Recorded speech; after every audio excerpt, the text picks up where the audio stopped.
الذين آمنوا صلوا عليه وسلموا تسليما اللهم صل على سيدنا ومولانا محمد معدن الجود والكرم وآله وأصحابه وبارك وسلم. أعوذ بالله من الشيطان الرجيم. بسم الله الرحمن الرحيم. وقيل يا أرض ابلعي ماءك ويا سماء اقلعي وغيض الماء وقضي الأمر واستوت على الجودي وقيل بعدا للقوم الظالمين.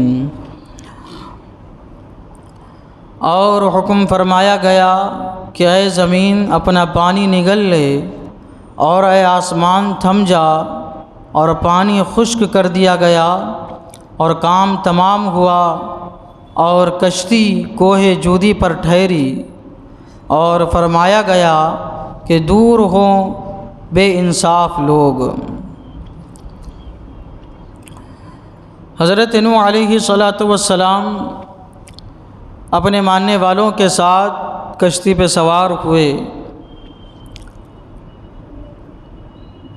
جب پانی آنا شروع ہوا تو 40 دن تک مسلسل رات و دن آسمان سے بھی پانی برستا رہا، موسلا دھار بارش ہوتی رہی اور زمین سے بھی پانی نکلتا رہا.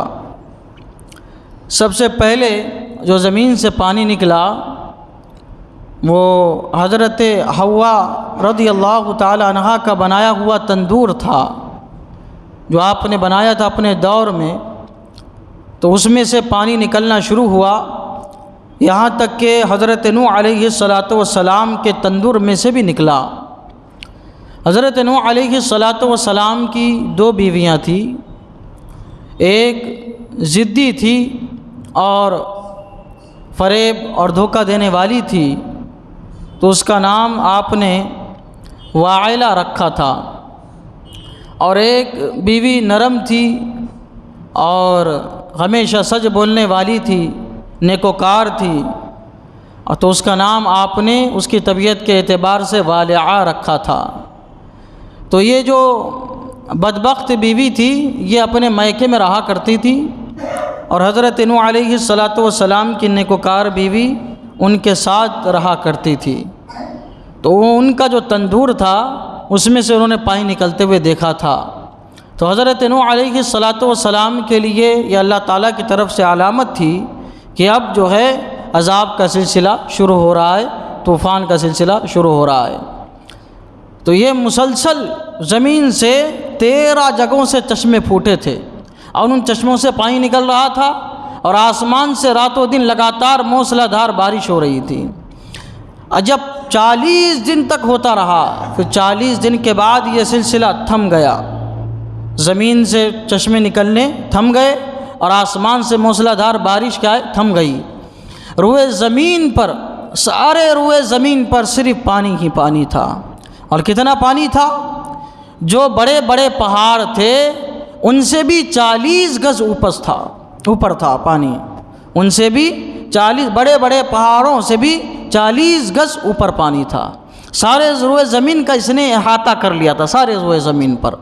یہ بھی یاد رہے کہ یہ جو طوفان ہیں یہ حضرت نوح علیہ السلام کی قوم پہ آیا تھا، لیکن اس زمانے میں حضرت نوح علیہ السلام کی قوم ہی روئے زمین پہ موجود تھی، دوسری کوئی قوم نہیں تھی اور دوسرے کوئی نبی بھی نہیں تھے. تو یہ کہنا تو درست ہے کہ حضرت نوح علیہ السلام کی قوم پر عذاب آیا، لیکن یہ کہنا درست نہیں ہے کہ صرف آپ کے سلطنت میں آیا، آپ کی حکومت میں آیا اور آپ کے ملک میں آیا، کیونکہ یہ جو طوفان آیا تھا وہ ساری روئے زمین کا اس نے احاطہ کر لیا تھا. رہی بات خانہ کعبہ کی کہ خانہ کعبہ کا کیا ہوا تھا، تو ایک روایت میں یہ پتہ چلتا ہے کہ خانہ کعبہ تک تو پانی پہنچا، حرم تک، لیکن حرم کے ارد گرد جو ہے وہ اللہ تعالیٰ کی حکمت سے، قدرت سے وہ پانی نہیں گیا تھا، وہ صحیح سالم تھا.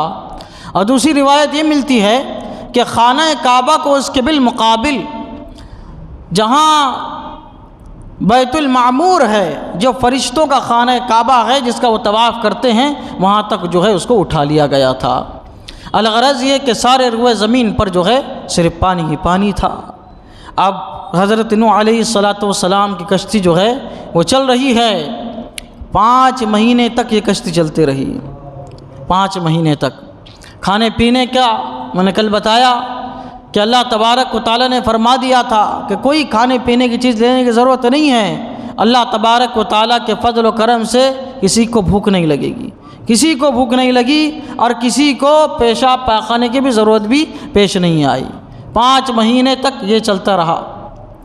5 مہینے کے بعد 10 محرم الحرام کو جمعہ کے دن عین دوپہر کے وقت جبکہ عبادت کا وقت ہوتا ہے، یہ کشتی جو ہے جودی پہاڑ پہ جا کے ٹکرائی مطلب وہاں پہ جا کے ٹھہری۔ 5 مہینے کے بعد اللہ تعالیٰ کی حکمت سے، اللہ تعالیٰ کی مرضی سے جہاں اس کو ٹھہرانا تھا اس نے ٹھہرایا۔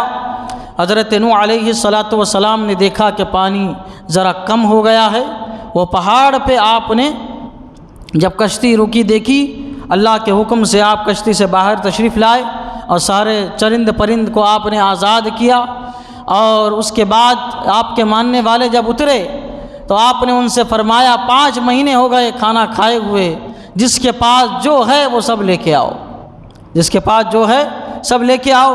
سب نے جس کے پاس جو تھا وہ جمع کیا، اور جمع کر کے سب کو ایک ساتھ مکس کیا گیا، اور مکس کر کے ایک الگ کھانا بنایا گیا جس کو ہم آج اپنی زبان میں کھچڑا کہتے ہیں۔